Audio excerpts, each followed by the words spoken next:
Intrigue and warning.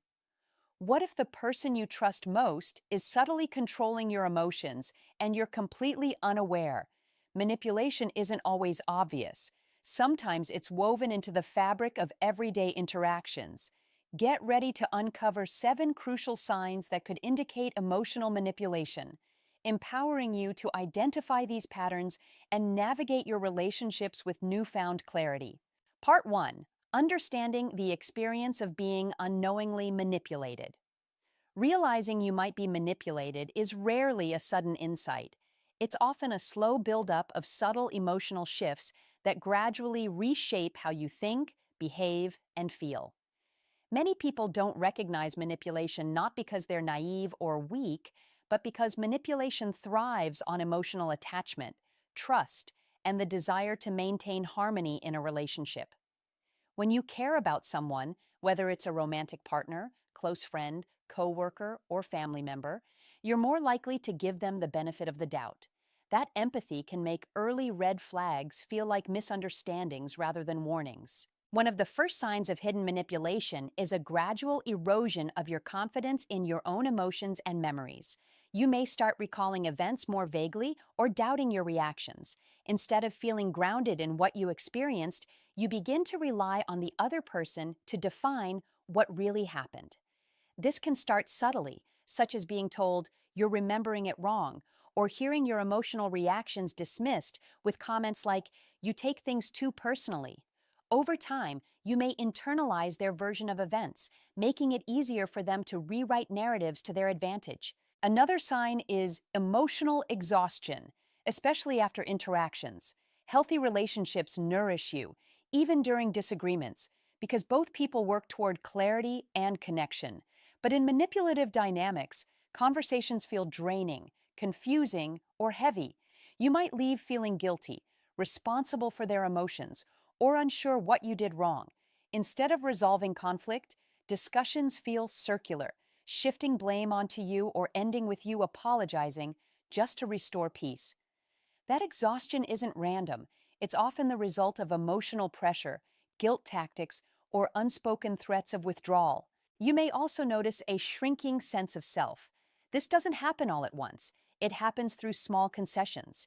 You might stop sharing opinions to avoid arguments or cancel plans because they react negatively when you spend time elsewhere. You begin modifying your behavior not out of mutual compromise, but out of fear of consequences, disapproval, silence, guilt, or emotional volatility. The more you adjust to keep them comfortable, the further you drift from your own needs, identity, and support systems. Perhaps the most revealing sign is that your emotional world begins to revolve around their reactions. Instead of asking yourself, "What do I want?" you think, "What will keep them from getting upset?" This shifts your internal compass from self-guided decisions to a survival-based mindset. The important thing to understand is this: recognizing manipulation is not about blaming yourself. It's about noticing when the balance of emotional responsibility becomes lopsided. You shouldn't have to sacrifice your identity, peace, or emotional stability to maintain a relationship. Awareness is the first step in reclaiming control. Part 2. Practical signs and behavioral patterns. Once you begin recognizing the internal effects of manipulation, self-doubt, emotional exhaustion, or shrinking boundaries, the next step is identifying the external behaviors that signal someone may be subtly influencing your emotions for their benefit. These patterns are often gradual and disguised as care, concern, or misunderstanding, which makes them easy to rationalize. The goal is not to diagnose others, but to recognize harmful relational dynamics so you can protect your emotional well-being.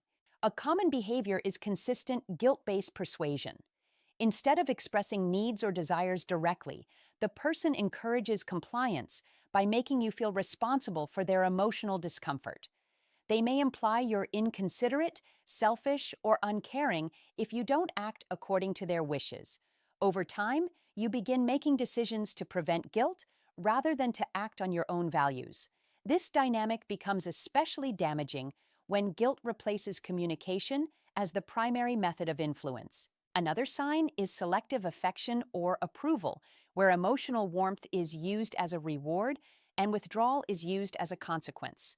They may become distant, cold, or dismissive when you assert your needs, only returning to warmth once you return to behaviors that please them. This creates emotional conditioning, like a feedback loop, where you subconsciously work to maintain harmony by suppressing parts of yourself. This is not the same as someone needing space to process emotions. It becomes manipulation when withdrawal is used strategically to control behavior. You may also notice patterned role shifting during conflict. When confronted about hurtful behavior, the person may switch into victim mode, deflect responsibility, or escalate emotionally until you feel compelled to comfort them rather than address the issue. You walk away feeling guilty instead of understood, often apologizing for expressing your feelings. This keeps accountability out of reach and makes emotional honesty feel unsafe. A more subtle behavior involves controlling narratives about others, especially people in your support system. They may criticize your friends or family, subtly question their intentions, or position themselves as the only one who truly understands you. The goal isn't always isolation. It can be creating emotional dependency by weakening alternative sources of validation and connection. When you begin withdrawing from others to avoid tension, manipulation becomes easier to sustain. Another red flag is inconsistent emotional standards. Your reactions are scrutinized or labeled dramatic, while theirs are justified, excused, or treated as the emotional priority. This double standard reinforces an unspoken belief that their needs matter more, creating an imbalanced emotional hierarchy. Finally, watch for frequent confusion after interactions. If conversations leave you uncertain about what happened, unsure what you did wrong, or doubting whether your feelings are reasonable, the issue may not be communication skills. It may be deliberate reframing or emotional pressure. These patterns don't always indicate malice. Some people manipulate unconsciously because it's how they learn to cope or control relationships. Regardless of intent, the impact on your emotional clarity and autonomy is what matters most. Part 3. Reclaiming power and setting boundaries. Realizing that you may be caught in a manipulative dynamic is only the first step. The difficult part is taking action to reclaim your emotional autonomy. People often remain stuck not because they lack awareness, but because the relationship has trained them to fear conflict, disappointment, or abandonment. To regain control, you must relearn how to prioritize your needs, assert boundaries, and trust your perceptions again, even if doing so initially feels uncomfortable or wrong. The first step is reaffirming ownership of your emotions and experiences. When someone frequently dismisses or rewrites your reality, you may start outsourcing your emotional truth to them. To reverse this, practice validating your feelings without seeking external approval. This can be as simple as journaling after conflicts to compare your perception with the other person's interpretation. Over time, this strengthens your internal reference point and helps you recognize when someone is distorting your viewpoint. Next, begin setting small, low-risk boundaries. Boundaries don't have to start with serious confrontations. They can begin with simple limitations like not answering texts immediately when you're overwhelmed, saying no to plans you genuinely don't want to attend, or expressing preferences that you typically suppress. Boundaries are not attempts to control others. They are expressions of how you will manage your time, energy, and emotional space. When someone respects your limits, trust deepens. When they resist, blame, or punish you, the dynamic becomes clearer. Another critical element is separating compassion from responsibility. You can care about someone deeply without carrying the burden of managing their emotional states. A manipulative dynamic often relies on conditioning you to feel guilty for not fixing their distress. You might hear statements like, "If you loved me, you'd stay," or "I can't do this without you." When you hear emotional appeals tied to obligation, remind yourself that empathy does not require self-abandonment. A healthier internal script might be, "I can support them, but their emotions are theirs to navigate."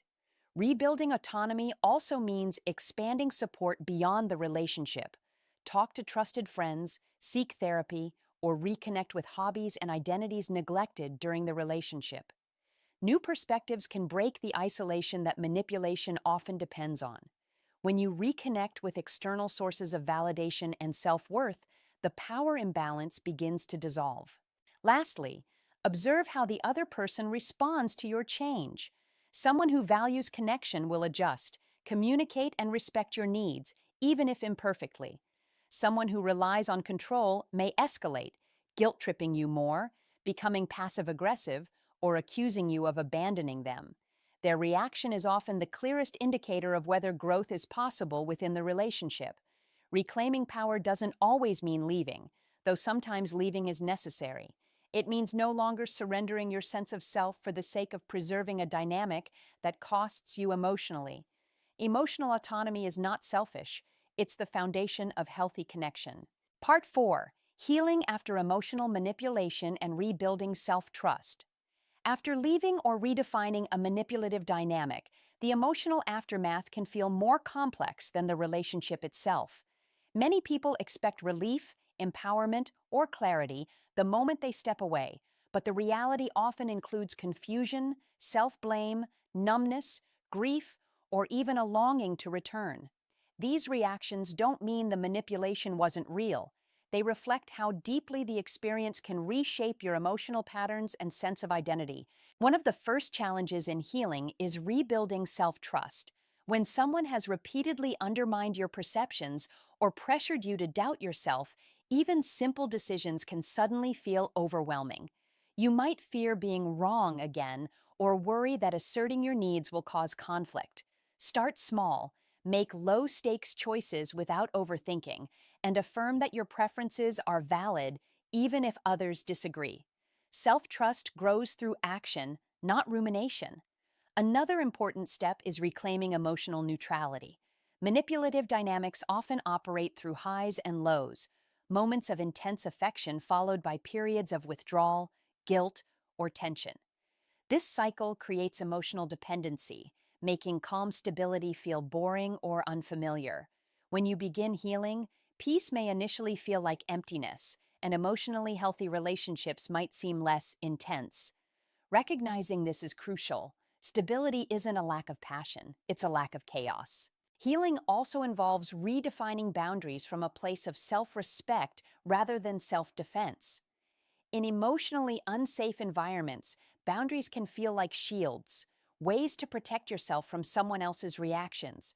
When you're healing, boundaries become a way to honor your needs, not to restrict others.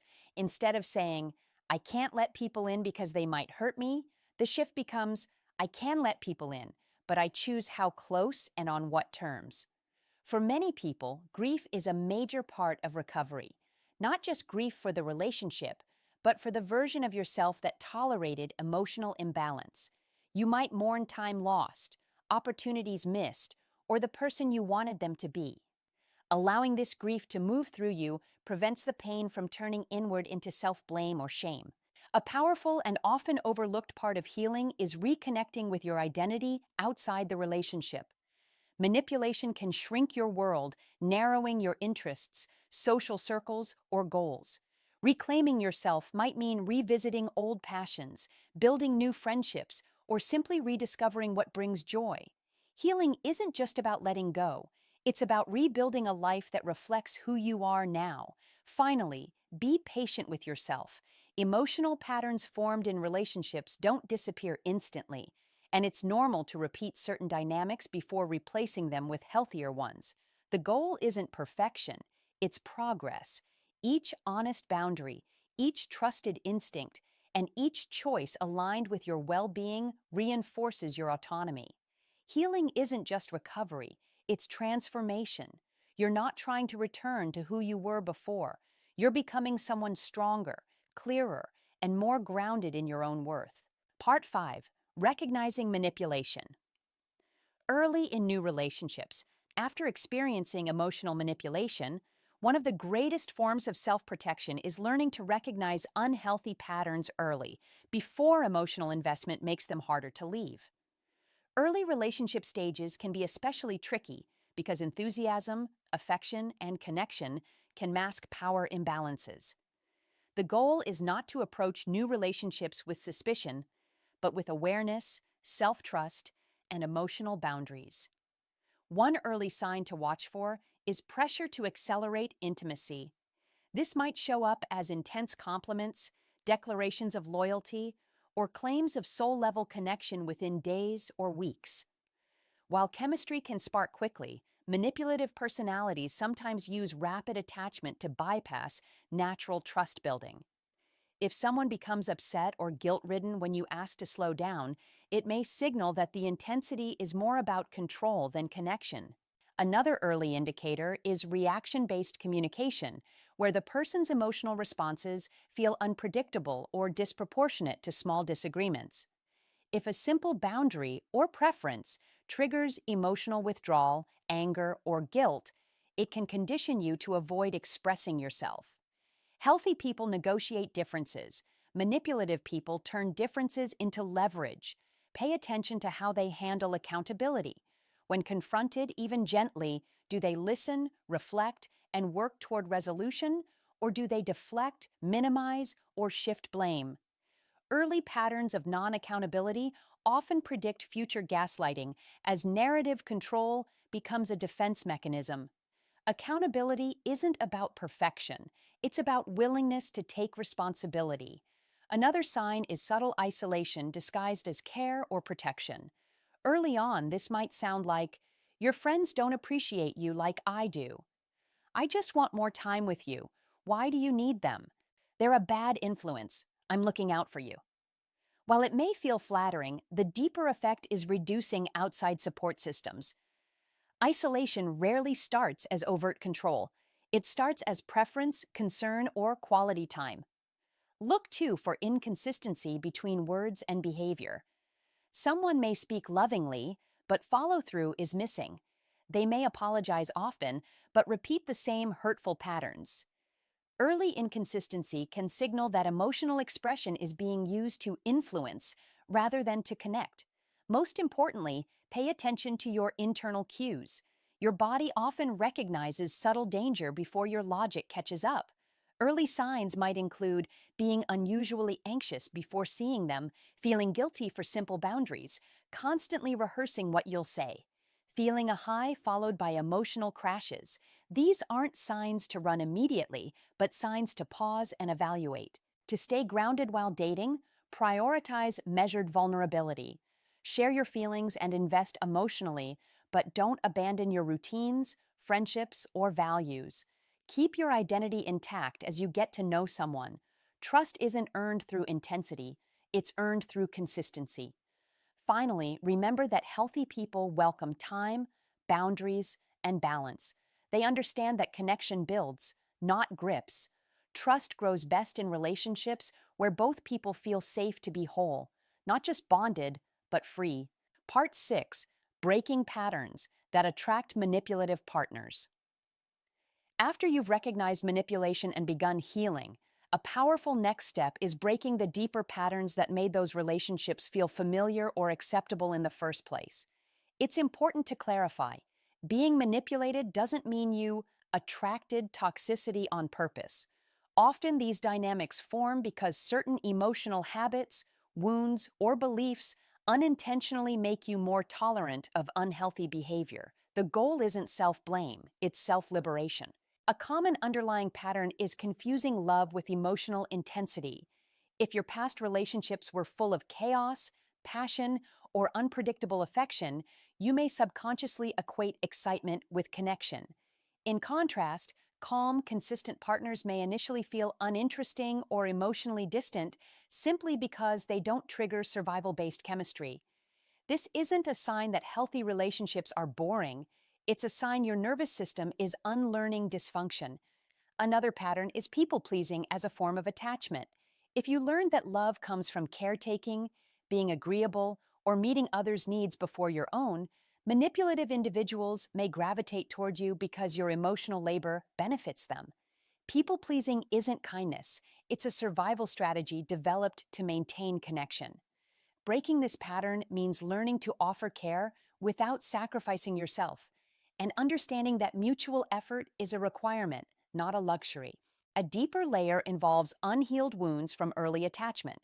If you were raised in an environment where love felt conditional, unpredictable, or emotionally unsafe, You may tolerate similar dynamics as an adult because they feel familiar.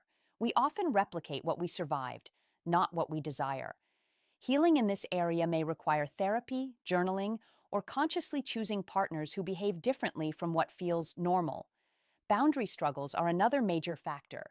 If you struggle to say no, fear disappointing others, or don't believe your needs deserve space, manipulative personalities may exploit that openness. The solution isn't becoming guarded, it's becoming self-honoring. Boundaries are spiritual, emotional, and psychological filters that clarify who gets access to your most tender inner world. A subtler pattern is seeking validation rather than compatibility. When your self-worth hinges on being chosen or approved of, you may ignore red flags because you're focused on winning affection rather than determining whether the relationship is healthy.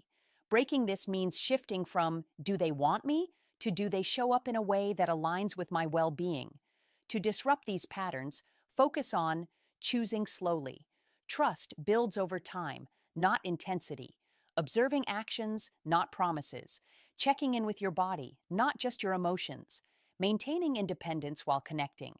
Choosing relationships where boundaries are respected, not negotiated. Ultimately, you don't break patterns by trying harder. You break them by choosing differently.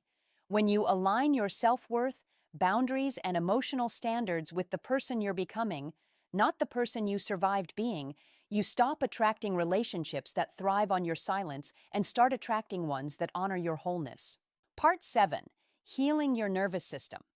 After toxic or manipulative relationships. Even after you've left a manipulative relationship or established boundaries, the effects often linger in your nervous system. Emotional manipulation doesn't just change how you think about yourself, it can rewire how your body responds to love, conflict, and connection. This is why you may intellectually know you're safe, but still feel anxious, guarded, or hyper-alert in new relationships. Healing requires not only cognitive clarity, but nervous system regulation. A major challenge is hypervigilance, the constant sense that something might go wrong. If you spend a relationship decoding tone shifts, anticipating emotional outbursts, or managing someone's reactions, your nervous system may have adapted by staying in a near constant fight-or-flight state. Now, even simple interactions, like receiving a text, expressing a boundary, or disagreeing, can trigger anxiety.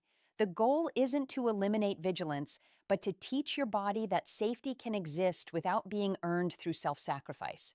One way to begin is through regulating micro moments of stress rather than waiting for emotional breakdowns.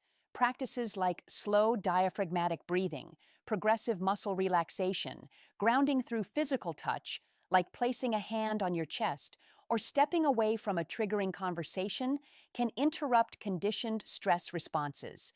This doesn't just calm you, it retrains your nervous system to recognize that present discomfort does not equal past danger. Another key step is rebuilding tolerance for calm and stability. If chaos once defined connection, emotional peace may initially feel uncomfortable or too quiet. You may even unconsciously seek intensity, not because you want dysfunction, but because your nervous system associates high emotional spikes with closeness. Healing involves learning to interpret calm as safety, not detachment, and understanding that consistency isn't a lack of passion. It's the foundation that allows intimacy to deepen. A crucial part of recovery is learning to express needs without bracing for backlash. In manipulative relationships, needs often triggered conflict, guilt, or withdrawal, so your nervous system learned to equate self-expression with danger. To heal, practice communicating needs in low-stakes environments first, friends, mentors, supportive partners, so your body can associate vulnerability with connection instead of fear. This gradual exposure helps replace defensive responses with self-trust.